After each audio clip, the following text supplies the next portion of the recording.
Let's turn to the 2020 race because obviously you ran for president. Your policy disagreements with Joe Biden were front and center during the primary campaign. You also disagreed with Senator Harris on a number of issues.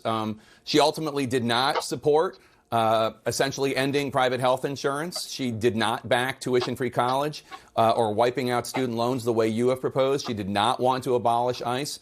You led a huge movement centered around these issues. Are you frustrated that these positions will not be represented on the Democratic ticket? And how do you tell your voters to support a ticket that, in their view, might be more moderate than progressive? Well, Jake, two things. Our movement, as I'm sure you know, is doing really quite phenomenally well. All across this country, in New York State and elsewhere in Missouri, we have elected extremely progressive people who will become members of Congress, who are going to stand up and fight for working families and take on the 1% and the greed of the corporate elite. We are electing district attorney candidates all over this country, people to the state legislature. So our movement has real momentum, and we are doing just fine. Now, in terms of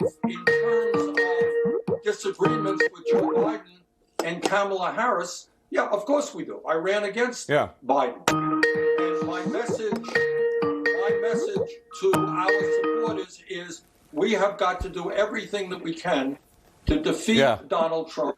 He was the most dangerous president in American history.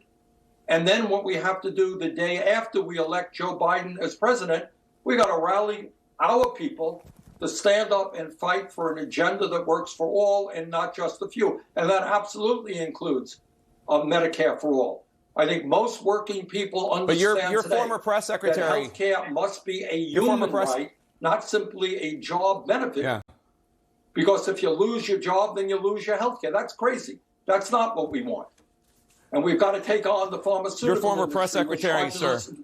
So much higher prices than any other country on earth, sometimes 10 times more for the medicine that we need.